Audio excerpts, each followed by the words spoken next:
Hey everybody, this is D Hunter, bringing another action figure review.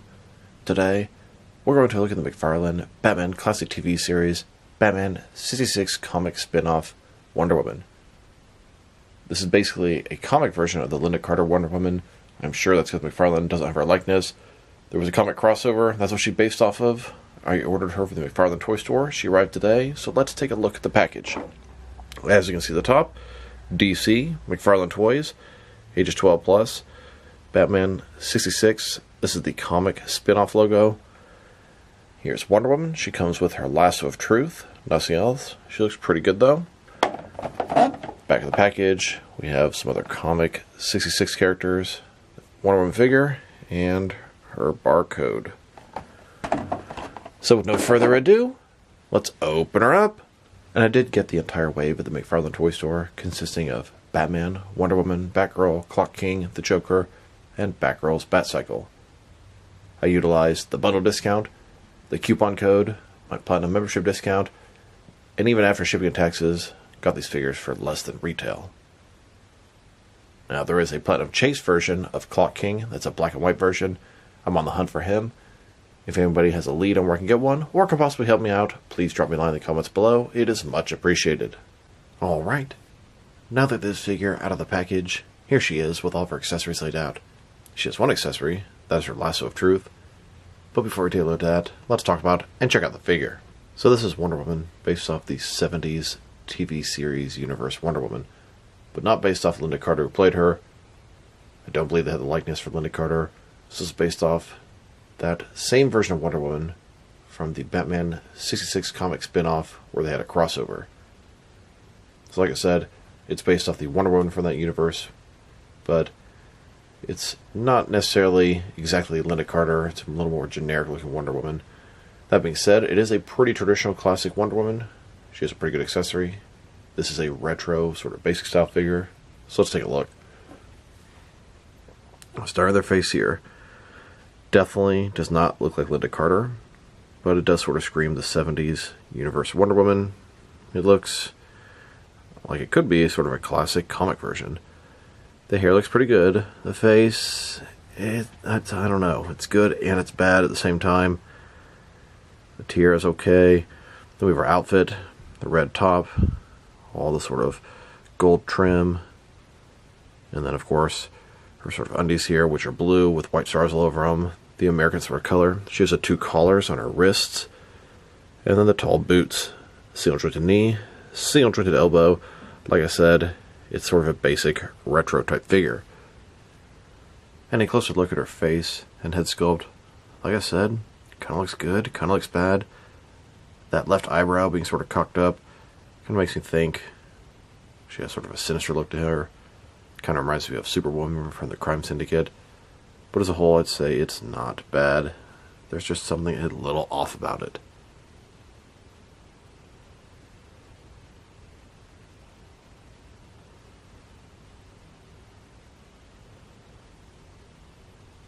Now let's look at her lasso. Her lasso is basically a cloth-like string.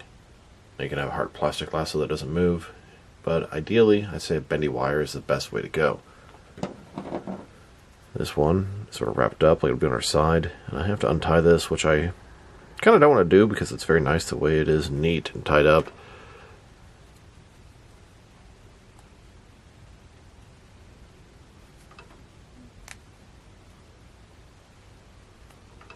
But there we go. Here it is unraveled. Pretty good length to it. Here's Wonder Woman holding her lasso. If it was a bendy wire, maybe you could pose it, put it in some different positions. But as it is, it's just sort of limp. It's just sort of there. And here she is, holstering that lasso. Honestly, it just doesn't really work on the holster. Unless you have it tied up in a nice, neat little package like before. There's just too much lasso to fit in the little slot there. Like I said, if you had it all tied up, you could have just one little piece of rope in there, and the whole thing would hang there. This is about the best you're going to get as is.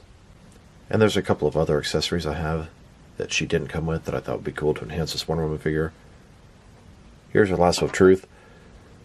Just sort of wrapped up. This is the one that came with the Batman vs Superman Wonder Woman. It would be nice to sit on the side of her hip. It works. It looks good. The gold even matches this figure nicely. And then we have this large cape. This came with the Mattel Lynda Carter Wonder Woman and should be perfect to add to this McFarlane version. Here's McFarlane's version of Wonder Woman wearing that cape.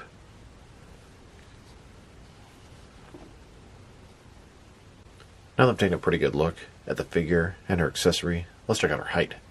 From bottom to the top of her head, standing right at 6 inches tall, which can translate to just over 15 centimeters.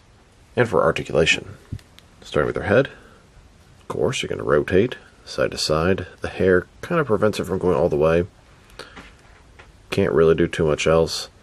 Shoulders, the ball joint goes up way more than 90 degrees. Up, down, around. She's got a single jointed elbow with rotation. Her wrists can simply rotate. Old school traditional waist swivel. Old school style hips, go forward that far. Back about like that. She's got a single jointed knee, once again with rotation, and that's about it. And I was wondering, can she do that traditional Wonder Woman pose where she crosses her arms together, uses her bracelets to deflect a blast, and this is about the best you're going to get there. She can't go any further than this. If you take the arms, sort of push them in further, it looks a lot better like that, but it's not going to hold that pose. Here's a look at Wonder Woman in the Batcave. Adam West and Burt Ward meets the Lynda Carter Universe Wonder Woman. The multiverse. A closer look at Wonder Woman crossing her arms, using her bracelets. And then here's the DC Comics Trinity. Batman, Wonder Woman, and Superman, done in the old 60s and 70s TV style. Now start her out next to some other action figures, starting off with some of the McFarlane Batman Retro 1966 action figures. Here she is, next to the rest of her wave. Joker, Batman, Wonder Woman, Clock King, and Batgirl. Joker and Batman here are based off the movie, and then Wonder Woman, Clock King, and Batgirl are all based off the comics. At least that's what the packaging says. I'm assuming they probably don't have the likeness rights for Wonder Woman's actress or Clock King's actor. Not sure. Maybe it was just a packaging error. It looks like the one from the show, but it's labeled as from the comics, so I'm going to go with that. Now, there is a Platinum Chase variant of this wave, and that's of Clock King. I'm on the hunt for 2 of those figures. If anyone has a lead on where I can get one for a reasonable price, let me know. And then here she is, with the previous wave before that. We have Wax Robin, Disco Nightwing, Spacesuit Batman, Bookworm, and the Alan Napier Alfred. In this wave, Nightwing and Batman were based off the comics. Everything else is based off the show. And before that, they made a Joker as the Batman. This came with the Jokerized Batmobile. This one's also based off the comics. And the wave before that was based off The New Adventures of Batman, a 70s animated series. Joker, Robin, Batman, Batmite, Commissioner Gordon, and both versions of Batgirl. And now, here's the wave before that. Joker as Batman, the Batman robot, Superman, and both versions of Lord Deathman. This entire wave was based off the 66 comic spin-off. And the only other 2 figures I can think of that are from the comic series are Batgirl and Two-Face. Here are all of the McFarlane retro figures that are based off the comic spin-off. I think it's a pretty cool idea, and there are a lot more characters that I would love to see them make, like Harley Quinn, Killer Croc, or Bane.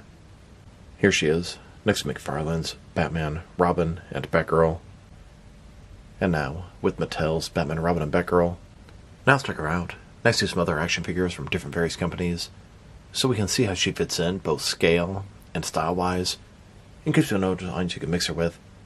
Since she's a McFarlane 66 retro figure, they're typically the 6-inch scale. I'm going to start off my comparisons with some of the smaller action figure lines I collect, and work my larger, and I'll include as many Wonder Woman figures as I can during these comparisons. Here she is with some Jazzworks Fortnite figures, and SH Figure Arts action figures. And now, with some Hasbro Marvel Legends and Mafex figures. Here she is, next to a pizza cutter. And here she is, with some Mattel and Mezco DC figures. Then, with both some Jazzwares and Mattel wrestling figures. And now, with some NECA and DC Direct figures. Next, with some Diamond Select toys and Jack-specific wrestling figures. And finally, next to some McFarlane DC Multiverse Wonder Woman figures. So overall, it's a nice Wonder Woman figure, but you're going to get what you get with a retro basic line. The articulation is kind of limited. The sculpt, it's actually pretty good, all things considered. The face, it's not bad, but I kind of feel like it should look like Lynda Carter, and it doesn't, so I feel like something's off. But it's really not a bad face sculpt. The accessory, Lasso of Truth, it's okay, but a bending wire would be so much more preferable. If I were to rate this figure, I don't know, 6.5 out of 10. Like I said, she's part of a basic retro line. So you know what you're going to get when you're buying this figure. Limited articulation, shorter scale, low accessories. But not a bad figure. She's definitely in the top half of figures in McFarlane's 66 retro line. So this is D Hunter. Thank you for watching this video. If you liked the video, press like below. If you have anything you want to say about the video, add to the comment section.